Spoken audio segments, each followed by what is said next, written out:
What's going on, guys? Welcome back to the channel. We just completed a private day at Englishtown with East Coast Drift School. That is Chris Knapp of Englishtown Raceway. He offers private track rentals and drift lessons if you are a beginner drifter, right there at the greatest place on earth, Englishtown Raceway Park. So we were finally able to get the test results for the angle kit. Now, this is gonna be one of two that I wanted to do. I wanted to get one test out of the way, see if anything had to be modified, and then go ahead and do another test with the StanceCo angle kit before releasing it to the public and making it available for you guys to buy. So let me start by just going over with it, how the car did, how it felt, and how the steering angle kit did on its first time on track. So the V went through about a pair and a half of tires. I ran these Lionhearts. I just ran some junk tires. These are Westlake's, like party tires, nothing too gripped up, but this is the first time running the 391. The 391 was fantastic. Third gear was pretty much the gear to use at E-Town, so it was much more usable and it just worked out way better. Then we had the angle kit.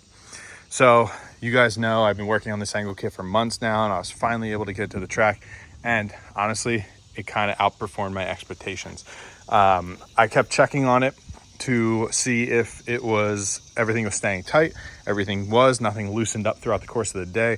I will be pulling the front wheels off once I get the car off the trailer and just inspecting everything, but none of my paint marks, loosened up, nothing came off. Lost the rear bumper again, so that's what I'm currently fixing. These little brackets back here, I'm gonna drill some holes and zip tie them to the bumper because, as you can see, I lost the bottom parts of where this bracket kind of like secures to. So gonna have to rely on some zip ties to help us out. But then the steering felt smoother and it felt more responsive, I will say, and the car felt faster. I swear, and I wish I had some outside video of the car from the event other than the one video Kenner got.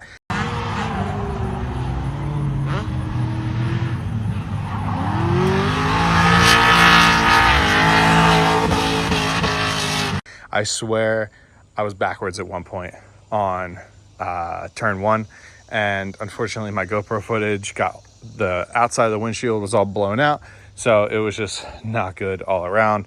Kind of kicking myself for that. I even had my sister, who is a professional colorist for film, take a look at it, and she said the GoPro graphic or file type, there was nothing outside of my windshield that she could even darken it down. It just didn't capture anything, so it's just white out. So that kind of sucks, but my main priority was to get to the track and to test the kit and make sure it worked and make sure it could handle the abuse. Englishtown is a very aggressive track. It takes a lot out of the car. There's elevation change, there's bumps, there's banks, there's potholes here and there. So to go and have a successful day at E-Town off the rip with this kit is a big success in my eyes. So I will say I am rubbing on the inner frame rail. So that is an issue I'm gonna have to address. That is an issue depending on what wheels you're running, what width, tire width, and all that you're running that you guys might run into. I mean, geez, I even ran into it with the cut knuckles. So it doesn't take much for the wheels on these to make contact. Now, I do have 5 mil spacers on there right now. I did get some 15 mil spacers that I may play around with. Haven't really decided yet, but that will require clearancing elsewhere. Let me show you. So right now we're not making contact with anything here. The bumper we're not making contact with. There's a lip right here that we are not making contact with. We are just making contact in there. Let's see if it'll focus on the frame rail. You can see that spot right there where it's touching. Nowhere else.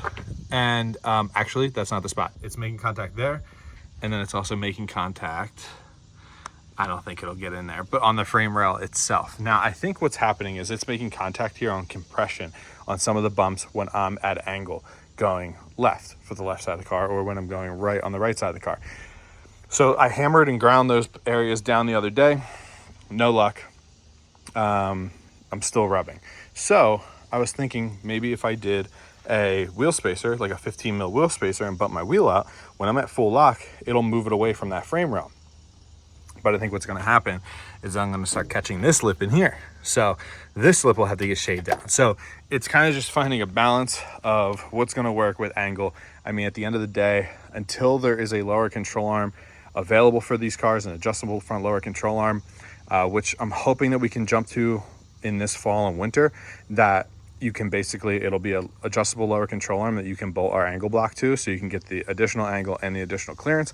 But until that is, a lower control arm is available for these cars, fighting the frame rail clearance will be an issue, whether you're on our kit, cut knuckles, or realistically any other kit out there.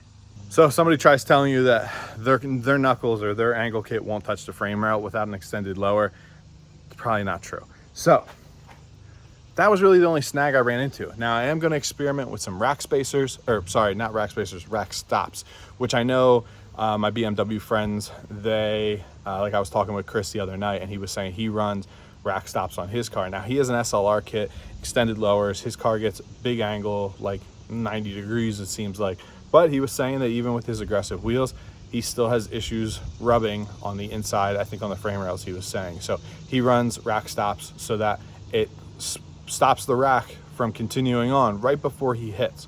So I think on a skid pad style track, you might not have an issue. But again, it depends on what wheel and tire you're running. So just putting that disclaimer out there, you know, you can't avoid the car. We can get more angle, but we can't avoid the car. So that was my really only issue with it. Everything structurally held up. My tie rod held up. My offset Heim joints held up. Everything held up and took a lot of abuse. I think we got, I would want to say probably like 12 to 15 laps throughout the course of 2 hours. So I would say it was a very successful day. Now, like I said, I want to get one more event in just to further test it. Whether I can get back to E-Town before we go back to Florida or not, it's kind of up in the air. There is an event, but that's really going to depend heavily on if we can make it there just before we leave to go back to Florida. Otherwise, it's going to be LS Fest. Now, LS Fest, it is a straightaway into a small bank, and then it comes down to a flat infield. So I'm curious if I'm going to have the same rubbing issues that I'm having right now on the inner frame rail. So I think what I'm going to start with is, if I have time once we're back in Florida, I would like to notch the frame right there. So cut it out, create like an indent piece, weld it in, and have clearance. My other idea with it is to get some rack stops. If I don't have time before LS Fest, I'm gonna get some rack stops, maybe just pop one in there and then see if we'll be good. But other than that, so far so good without taking the wheels off and looking. But I think we are in luck with these. So I'm hoping to have these things available to you guys very, very soon. I just need to get back to Florida, get my life reorganized, and get back to the capacity that we were at before. I got to be organized with it. I'm going to do this. These kits have a ton of pieces involved. So I will probably open up some kind of pre-order. That way we can get like a commitment from you guys that you're going to buy them, and that'll be our first batch. And then we'll probably do these maybe on like a batch by batch basis, only because of the cost to produce them is pretty high. And I would like to get them down to a certain point. So I would like to be able to order multiple sets at once. So I'm rambling on like crazy, but I just wanted to give you guys the update. I don't think there was any other way to really give this update to you. But I'm going to keep looking at the car. And basically the car hit 238,000 miles. I forgot about that. I finished a lap. I looked down and it was 238 even, which is pretty crazy for this thing. But I'm going to play with it some more. Once I get the wheels off, I'm going to make sure the blocks weren't rubbing on the lower control arms or anything like that, where the only limiting factor was that the angle blocks or the tires were hitting the car. And I will say they definitely have more angle and a much smoother feel than my cut knuckles had. I had a friend of mine drive the car as well, who he's driven a variety of drift cars, and he said the steering feels super smooth and it feels like a really capable car, really settled car. And he loved everything about it, but he did comment that the steering felt very smooth and that it definitely does what you need it to do. So I want to leave you guys with that update on the Drift V. We are going to be in LS Fest in about a month. So I'm really hyped for it. Labor Day, it's the weekend after Labor Day in Bowling Green, Kentucky. I hope to see you guys out there. If you are out there, we will have the Drift V and we'll have all of our products just on a little display rack there. We're not gonna be selling anything, but I just want to show off what we got. You guys can see it firsthand if you're there. But yeah, wish us luck in Kentucky. We're gonna need it for sure. Thank you guys for being patient with this whole kit.